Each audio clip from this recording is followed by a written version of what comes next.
Passons au sixième thème, donc à la sixième merveille du monde antique, qui est le colosse de Rhodes. Oui, oui, oui. Attends. Le colosse de Rhodes, non. Voilà. Et la sixième merveille du monde moderne, le Colisée de Rome. Ah, ça me ressemble, ça. Mieux, c'est plus italien. Alors donc, nous avons demandé à nos deux intervenants, d'une part, Michael Schlesinger, et d'autre part, Carolina Cuturi, de vous parler de l'exécution provisoire. Et je leur cède tout de suite la parole. Double challenge. Premièrement, que personne s'endort dans cette digestion, que vous restez Non, ça ne veut pas. là. Mais Céline m'a dit que je parlais trop fort, donc je sais. Voilà. Deuxième challenge, que je fasse ça en 10 minutes. Difficile. Je vais m'appliquer. On y va, Michael. Là, c'est le nerf de la guerre, l'exécution provisoire. Humblement, nous considérons que le nouveau régime de l'exécution provisoire est quand même une des réformes les plus importantes du décret de 2019, puisqu'on inverse le système. On passe d'un système où, sauf exception, l'exécution provisoire était ordonnée par le juge à un système où les principes et l'exécution provisoire, et finalement, pour exclure l'exécution provisoire, ça doit être fait expressément, soit par la loi, soit par la jurisprudence. Et de ce fait, à mon avis, deux observations. Il y a d'une part un changement de pratique pour nous, puisque nous devons avoir le réflexe d'invoquer l'exécution provisoire dès la première instance, sous peine de sanction, c'est-à-dire concrètement, si on ne demande pas en première instance que l'exécution provisoire soit écartée, on sera irrecevable de le faire en appel ou à des conditions très sévères, et Michael vous l'expliquera. Donc nous, patriciens, nous devons avoir ça en tête.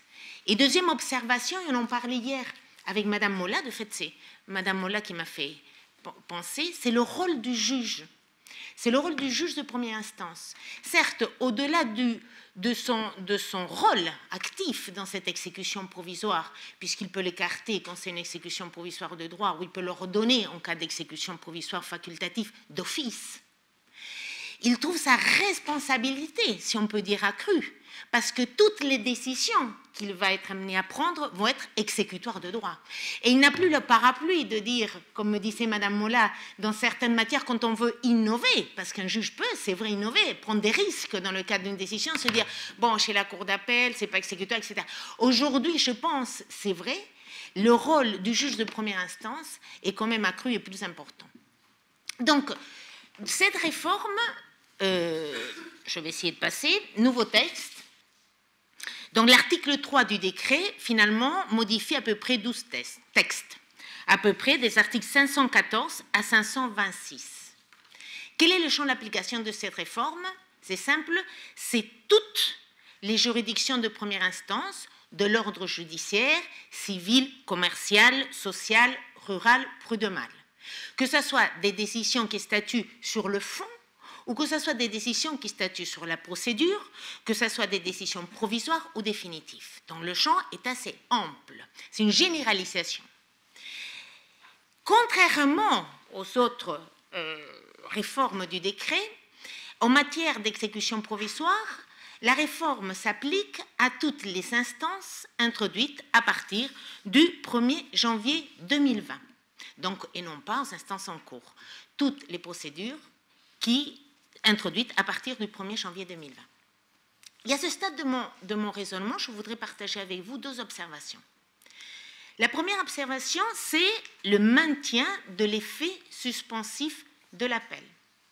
C'est-à-dire que l'appel demeure toujours un recours suspensif, comme l'opposition de fait. L'exécution provisoire de droit ne supprime donc pas le caractère suspensif de l'appel, et ça peut avoir des conséquences, si je peux appeler ça conséquence, parce qu'au première vue, c'est un peu absurde.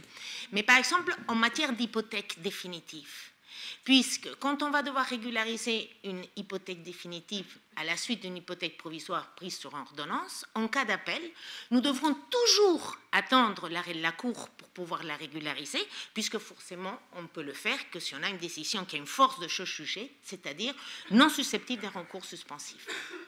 Une autre conséquence à cette première observation du maintien de l'effet suspensif de l'appel, c'est que je pense que toujours l'exécution d'un jugement qui est assorti de l'exécution provisoire de droit est fait au risque et péril du bénéficiaire. Contrairement, si on exécute un arrêt, la Cour d'appel, que comme le pouvoir en cassation n'est pas suspensif, eh bien, on ne pourrait pas nous reprocher après une faute en matière, à mon avis, d'un jugement même assorti de l'exécution provisoire, du fait du maintien de l'effet suspensif de l'appel, toujours c'est au risque et péril. Une deuxième observation de quelque chose qui, à mon avis, ne change pas, et c'est un petit mot parce que, comme on est membre de la PPE, je pense qu'on est plusieurs praticiens dans cette matière, c'est en matière de décision du juge de l'exécution immobilier qui reste exécutoire de droit, et qu'en cas d'appel, nous pouvons tous, bien évidemment, envisager une demande de sursis à exécution s'il existe des moyens sérieux d'annulation ou de réformation. Donc, ces observations passionnantes étant dites, la question aujourd'hui est d'essayer, dans la pratique, de voir l'impact de cette réforme en ce qui concerne l'exécution provisoire. Et ça, nous avons avec Michael, on vous propose un plan très simple, l'exécution provisoire en première instance et l'exécution provisoire en appel. Pourquoi ? Puisque si je dois vous donner un fil conducteur, en première instance, il y a une extension de l'exécution provisoire, et en appel, nous pouvons dire qu'il y a une restriction des possibilités de voir modifier l'exécution provisoire. C'est-à-dire, si on doit ou solliciter l'arrêt de l'exécution provisoire en appel, ou si nous devons solliciter le rétablissement de l'exécution provisoire en appel, vous verrez, Michael va vous l'expliquer, c'est quand même un parcours de combattant, c'est quand même plus compliqué. De là, nous, patriciens, d'avoir un rôle actif en première instance. Alors, en première instance, pour tenir les délais, pour tenir mon challenge, un plan en deux sous-parties. Premièrement, le principe, deuxièmement, les exceptions. Béaba, on est à l'école. Le principe, je l'ai déjà dit, à plusieurs reprises, l'article 514. En gros, cet article 514 va vous dire que les jugements de première instance sont assortis de l'exécution provisoire de droit. Vous verrez, on inverse ce qui étaient les dispositions de l'ancien article 514. Mais toutes les décisions, même si c'est presque toutes, ne sont pas sorties de l'exécution provisoire de droit. Certaines sont soumises au régime de l'exécution provisoire facultative de l'article 515. Et en gros, l'article 505 vous dit que le juge va pouvoir donc ordonner l'exécution provisoire d'office à la demande d'une des parties. Ça doit être contenu dans la décision qui tranche le fond. En gros, s'il y a deux conditions, la nécessité et la compatibilité. Comment je prononce ça ? Compatibilité. Voilà, compatibilité, bon, je vous dis compas, avec la nature de l'affaire. Alors, pour faire vite, en gros, quels sont le champ d'application de l'exécution provisoire facultative est restreint. Il concerne une catégorie, à mon avis, de juridiction, par exemple, les décisions du Conseil de prud'homme, sauf en matière de référé ou dans les jugements qui ordonnent à l'employeur de donner des documents, les feuilles de paye, etc. Ça concerne en gros le droit des personnes, matière de filiation, matière d'adoption, en matière de nationalité, changement de sexe. C'est des jugements qui ne sont pas assortis de l'exécution provisoire, mais l'exécution provisoire doit être ordonnée. En matière de divorce, en matière familiale, toutes les décisions CHAF qui mettent fin au litige, de mémoire c'est l'article 1074-1, et donc notamment les jugements de divorce, séparation de corps, liquidation et partage. Je ne suis absolument pas une spécialiste de cette matière, donc excusez-moi si je commets de graves erreurs, vous me direz, mais c'est en tout cas ce que j'ai compris du texte. Donc, vous avez vu, je vous ai fait une liste quand même, que ça va être plus intéressant pour vous d'aller donc la regarder.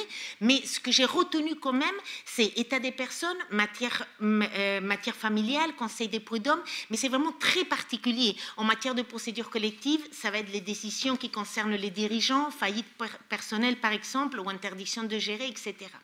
Donc, je reste quand même de ce principe où c'est l'exécution provisoire de droit. Ce principe a des exceptions. Et les exceptions, je les ai qualifiées dans ma deuxième sous-partie, en nombre des exceptions des tempéraments plutôt, au nombre de 4. L'exécution provisoire peut être interdite, l'exécution provisoire peut être écartée, et l'exécution provisoire peut être aménagée ou arrêtée. Alors, l'exécution provisoire peut être interdite, j'ai cherché, parce que c'est écrit peut être interdite, mais c'est assez éparse. Je n'ai pas trouvé la réponse. Donc, si toutes les questions vont être sur l'exécution interdite, Michael répondra. Parce que moi, ce que je peux vous donner comme exemple le plus, me semble percutant, c'est en matière de prestations compensatoires. Voilà, en matière de prestations compensatoires. Et comme je n'ai pas le temps, je passe à autre chose. Exécution provisoire écartée, que c'est plutôt ça le plus important. J'ai fait, vous savez comme à l'école, hier, mais je vais vous le mettre dans le support après que la secrétaire le fasse joli, des super petits schémas là, ils sont magnifiques, donc je vais vous l'adresser, je serai très fière de mon coloriage. Donc, exécution provisoire interdite, exécution provisoire écartée. Donc, dans le cas où j'ai un jugement qui est par principe assorti de l'exécution provisoire, le juge peut l'écarter. Il peut l'écarter d'office, il peut l'écarter à la demande d'une des parties. Et on peut l'écarter, et la notion en première instance, parce que les notions ne sont pas les mêmes en première instance que devant la cour d'appel. Vous verrez, les conditions auxquelles Michael va faire référence ne sont pas l'incompatibilité avec la nature de l'affaire. Or, c'est celle que moi je vais vous dire aujourd'hui. Pour écarter l'exécution provisoire, il faut démontrer qu'il y a une incompatibilité avec la nature de l'affaire. C'est-à-dire qu'il y a des conséquences irréversibles, que finalement on ne peut pas remettre en état si la décision est réformée. Rappelez-vous, quand je suis dans le cas d'une exécution provisoire facultative et que dans ce cas, on inverse, le juge l'ordonne, les deux conditions sont la nécessité et la compatibilité avec la nature de l'affaire. Dans le cas d'une exécution provisoire de droit, quand on écarte l'exécution provisoire, c'est l'incompatibilité avec la nature de l'affaire. Incompatibilité écartée, mais attention, toutes les décisions ne peuvent pas être écartées. Et c'est ce que j'ai appelé exécution provisoire de droit obligatoire. Ne peut pas être écartées les décisions de référé, c'est l'article 514.2. Les mesures provisoires jusqu'à la fin de l'instance, les mesures conservatoires et les décisions du juge de la mise en état qui octroie une provision aux créanciers. Donc, rappelez-vous, dans ces 4 domaines, en fait, c'est comme avant. Voilà, mais je préfère vous dire tout comme ça vous trouvez ça formidable. Mais c'est comme avant. En fait, référé, mesures provisoires, conservatoires et juge de la mise en état, provision, etc., elles ne peuvent pas être écartées, c'est-à-dire pas la peine de rentrer pour voir s'ils sont incompatibles à la nature de l'affaire, etc., etc. Elles ne peuvent pas. C'est une exécution provisoire de droit obligatoire. Alors, exécution provisoire interdite, exécution provisoire écartée, les exceptions à ce principe, l'exécution provisoire peut être arrêtée en cas d'opposition. Et ça, l'arrêt de l'exécution provisoire concerne et pour les jugements assortis de l'exécution provisoire de droit et pour les jugements où l'exécution provisoire est facultative, c'est-à-dire en cas de jugement par défaut, c'est-à-dire non comparant, qui n'a pas été bénéficié d'une citation à personne, dernier ressort, pardon, merci, donc pas possibilité d'appel, jugement par défaut, possibilité d'opposition. On peut demander, mais là, c'est pas en appel, c'est chez moi, c'est devant le même juge en première instance, l'arrêt de l'exécution provisoire. Dernier cas d'aménagement, ça va être l'aménagement, et ça aussi pas de modification. Ça concerne l'exécution provisoire facultative ou de droit, c'est-à-dire qu'on peut subordonner l'exécution provisoire à des garanties réelles, personnelles, en cas bien évidemment de restitution. Et ça vraiment, c'est le même régime qu'auparavant. J'étais brillante en 10 minutes là. Parfait.